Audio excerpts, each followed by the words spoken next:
Et bonsoir à tous, je tiens à faire ma petite vidéo aussi par rapport à l'incident, le massacre de silures qui a eu lieu du coup dans la petite rivière La Mosson à côté de Montpellier. C'est une rivière que j'ai énormément squatté avec Julien Signoret.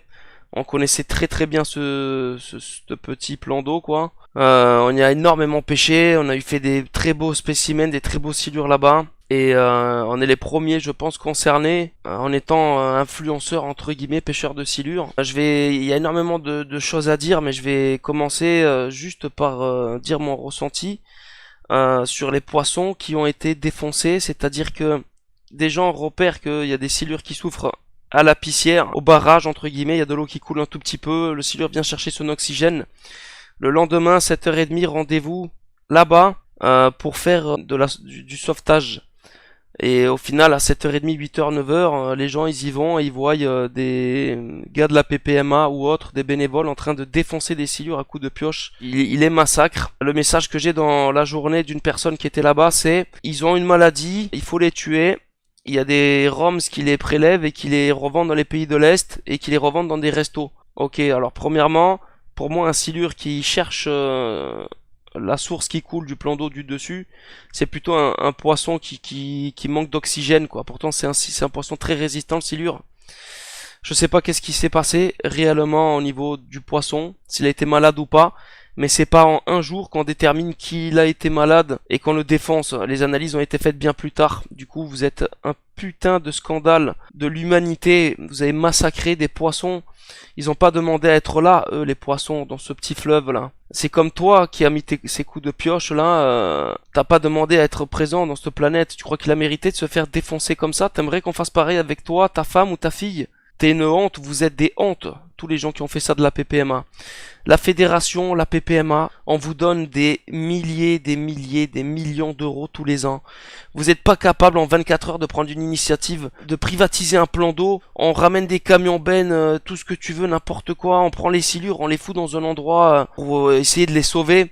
Non, ça n'existe pas chez vous. Vous n'avez aucune âme. Vous dites pêcheur, mais la seule chose que vous savez faire, je mets pas tout le monde dans le même panier, les APPMA, les fédérations qui défendent des poissons qui sont pas aimés, comme le silure. Mais vous savez faire en majorité, vous êtes connus pour ça, des lâchers de truites pour des vieux pêcheurs viandards qui vont pêcher dans des étangs à 20 degrés, 25 degrés, des truites de lâcher, de pisciculture. C'est ça qu'on appelle la pêche. Est-ce que quand on prend un gamin à 10 ans, on lui dit viens on va aller à la pêche aujourd'hui, on l'amène à la pisciculture du coin ou on l'amène faire des lâchers de truites? Ça c'est de la merde. Vous comprenez pas qu'il faut inculquer, je suis pas Greenpeace ou autre, il faut inculquer la nature, le respect de l'environnement, ne pas polluer, apprendre les espèces, les connaître, passer du temps sur l'eau, analyser tout ce qui se passe autour, le biotope, tout ce que tu veux. On est en 2022, vous mettez des millions d'euros dans des caravanes pour le Tour de France.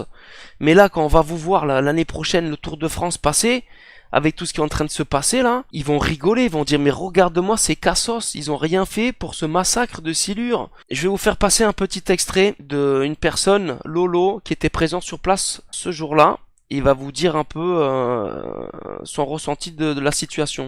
Bonjour tout le monde. Donc à mon retour, en fait la veille, j'ai vu sur Facebook qu'ils faisaient un appel aux bénévoles, la PPMA, la fédération, tout ça, pour faire pour récolter tous les silures morts qu'il y avait. Je m'y suis rendu, rendez-vous à 7h30. Je suis arrivé vraiment à 7h30 pétante. Donc il y avait déjà beaucoup de monde, au moins une vingtaine de personnes. Il y avait même la police qui bloquait la route. Donc j'ai mis les waders et la première scène que j'ai vue, c'est un vieux de la PPMA en train de dézinguer les silures à coups de pioche, en plein dans la tête. Donc je fais oula, je fais ok, bon ben là je vais reposer les waders dans la voiture. On était plusieurs à être outrés, vraiment choqués de cette situation.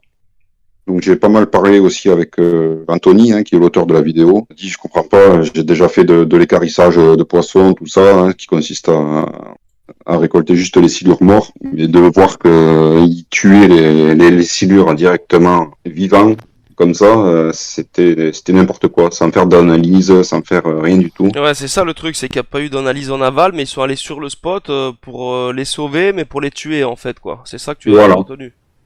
Voilà. Après, bon, ils avancent plusieurs hypothèses. Ils disent oui, mais on était obligé de les tuer parce il y a des gens des pays de l'Est qui viennent pour récolter les silures et les revendre. Donc c'est aussi pour éviter ça. Donc Mais ils bon, préfèrent après, les tuer que éviter que les gens mangent avec, quoi, entre guillemets. oui, mais bon, dans ce cas-là, il vaut mieux mettre une patrouille, quelqu'un d'assermenté sur le poste, H24. Bon, je sais que c'est pas évident, mais bon, il y a qu'un seul poste hein, sur la moisson où il y a les silures, il y avait qu'un endroit, Ouais. donc c'était facile de poser quelqu'un. Tu as constaté qu'il y avait des silures encore en vie qui se déplaçaient, qui cherchaient juste de l'oxygène. Ah oui, oui, il y en avait. Bon, il y en avait qui étaient quand même mal en point, hein, avec des sacrés plaies sur le corps. Mais je voyais qu'ils chopaient même des silures qui étaient vraiment à peine parce qu'ils utilisaient aussi une gaffe ou une grande épuisette. Du moment qu'ils les prenaient, ils se débattaient comme des fous, quoi, comme si on Ouais. les avait au bout de la canne, Et ils avaient en pleine encore du forme. jus, quoi. Ah oui, oui, complètement. Clairement un massacre, hein, parce que ils sont venus nous voir pour dire surtout ne communiquez pas du tout sur ce que vous voyez. C'est à nous de le faire, c'est à nous de communiquer. Ne communiquez pas. Il a Ok. bien insisté là-dessus. Après, ils nous ont dit, voilà, une rivière comme ça, les silures, ils n'ont pas à être là. On voit déjà l'état d'esprit de C'est la ces PPMA, personnes-là. ça, ou la Fédé qui t'a dit ça? C'est plus la PPMA, ouais. Ok, c'est la PPMA, les Chevaliers de la Gaule de Montpellier? C'est ça. Je pense qu'il y avait que la PPMA, les Chevaliers de la Gaule de Montpellier. Il y avait même deux gamins, je sais pas à qui ils appartenaient, 12-13 ans, qui se régalaient à les choper à l'épuisette hein, et laisser faire les grands, défoncer les silures. Ah bah super quoi, franchement, ouais, on va sur des belles choses là, avec ces bels exemples qu'on montre aux gamins. Je pense que ouais, ils essayent de noyer le poisson, comme on dit, il y a des trucs vraiment pas clairs là-dedans. Ouais. Ils disent que c'est pas du tout dû à cause de la salinité de l'eau. Et moi, je pense que ça a quand même un lien parce qu'ils ont fait des sacrés travaux et Je suis d'accord.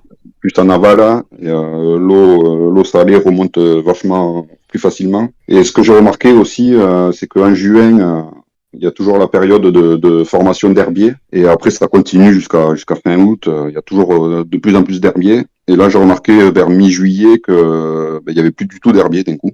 Ah ouais? Donc Ah c'est ouais, aussi un signe. Ouais. bien vu. Il faut savoir que, admettons, sur des fleuves comme le Rhône, le sel peut remonter jusqu'à 20 km ou 30. Donc là, sur cette portion qui fait 3, même pas 3 km jusqu'à la mer, et la pissière entre guillemets cassée, on est super d'accord que pour moi c'est un manque d'oxygène. Je Oui. suis d'accord, et en plus tuer des silures avant d'avoir fait des vraies analyses, c'est vraiment scandaleux quoi. Ok, bon ben Laurent, je te remercie beaucoup. Ben, merci à toi. De l'Hérault, hein, avec des milliers et des milliers d'euros de nos cartes de pêche. J'ai passé plus d'une heure à regrouper tous les déchets de la Malotte sous la rivière Lorbe où je viens faire des petits poissons tranquillement. C'est une honte. Partout où je vais pêcher, il y a des déchets de partout. Avec votre budget, vous n'êtes même pas capable d'embaucher une personne à l'année pour nettoyer les rivières, en fait, les cours d'eau. Parce qu'il est vrai qu'il y a pas mal de personnes qui respectent rien et qui polluent. La nature pour eux c'est la poubelle. Mais alors vous, franchement, vous n'êtes pas capable de venir. Regardez, ça fait combien de semaines, de mois que c'est entassé là. C'est pas la priorité. La priorité c'est de rentrer des sous pour faire des lâchers de truites. Pour ensuite nourrir les anciens de la pêche avec des truites d'élevage éclatées. Super. J'espère que vous allez venir ramasser ça. Ça serait la moindre des choses. Quand tu es sur le site de la fédération du département, tu regardes les carnassiers, la réglementation, tout ça. Il y a tous les carnassiers stipulés sauf le silure. Donc on peut mieux comprendre peut-être le comportement des sans-âmes sur le haut de la Mosson avec les pioches, hein, on est d'accord. Je sais pas combien de millions d'euros vous avez. La fédération juste de l'Hérault, elle doit être blindée. On n'a pas de mise à l'eau potable. Moi personnellement je m'en fous, je suis en flotte-tube. Donc tous les gens qui sont en bar, qui sont en baiser, il doit y avoir 5 mises à l'eau, je sais même pas combien il y en a. Ridicule, les trois quarts des plans d'eau sont inexploitables pour les mecs qui pêchent en barque. Il y a des déchets partout, des gardes, je suis tous les jours sur l'eau, j'ai vu 2 fois des gardes, notamment un mec super sympa de la PPMA, un petit jeune qui a été recruté qui habite à Latte, il se reconnaîtra. Je peux pas mettre tous les gens de la PPMA dans le même panier, c'est pas tous des sous-merdes comme les gens qui ont foutu des coups de fourche dans les silures, mais sachez que faut que vous fassiez pardonner, sinon il va vous arriver des bricoles, c'est pas des menaces, c'est juste une réalité de tous les échos que j'ai, il va se passer des trucs bizarres, hein, comme des millions de déchets accumulés potentiellement devant vos locaux pourris qui servent à boire des cafés, faire des grosses chouilles et boire des ricards. Il faut que vous fassiez vos preuves. Lâchez des brochets. Là, je mets le silure de côté. Vous l'aimez pas. Personne n'aime ce poisson dans vos fédérations ou vos APPMA. Mais implantez des brochets dans le département d'Oléro. de partout, filmez, prouvez que vous l'avez fait, tout le monde sera content, il y aura des brochets dans le département, et au moins, vous allez pouvoir peut-être vous racheter un peu, parce que là, vous êtes scandaleux. Ce qu'on a vu là, en 2022, de votre part, c'est un putain de scandale. Ce qu'on veut, c'est des gens responsables qui aiment la pêche, les poissons. Moi, personnellement, vous pouvez me mettre une amende, je m'en bats les couilles. Les perches soleil, quand je les prends, je les rejette. Les black bass, c'est un poisson, tout le monde le kiffe. Oh, c'est bien, il faut en mettre partout. Black bass, ça bouffe tout. Mais je le prends, je le rejette. Je trouve que c'est un joli poisson. Il faudrait peut-être réfléchir avec votre argent, investir, acheter à des carrières, des lacs, des gros lacs, des étangs. Et si ça dérange dans certains étangs privés, dans certaines rivières où il y a des espèces nuisibles, eh ben on fait des journées, payer des personnes, même des mecs qui sont au RSA, pour aller pêcher des espèces nuisibles et les foutre dedans. Comme ça, il y aura des étangs à perche soleil, des étangs à ce que tu veux, à poisson-chat si tu veux. Mais rendez-vous utile, faites des choses, servez-vous de votre cerveau. J'ai l'impression que je parle à des enfants. Même un gamin qui a 8 ans qui joue à Fortnite, il a plus de QI que vous tous réunis. Vous me dégoûtez, vous me répugnez. Vous imaginez, c'est les influenceurs au jour d'aujourd'hui. Et on fait des vidéos sur YouTube, c'est nous qu'on est obligé de communiquer aux gens tellement vous êtes incapables de faire des choses. Pour les gens qui comprennent rien, allez voir le reportage sur le silure que je mettrai dans la description. Et pareil, qu'est-ce que ça vous coûte de payer 1, 2, 5 mecs, leur filer un véhicule de fonction, un bateau, un Zodiac à la con, lui filer un salaire convenable, et son boulot, c'est d'arpenter les rivières, pêcher un peu, nettoyer les déchets.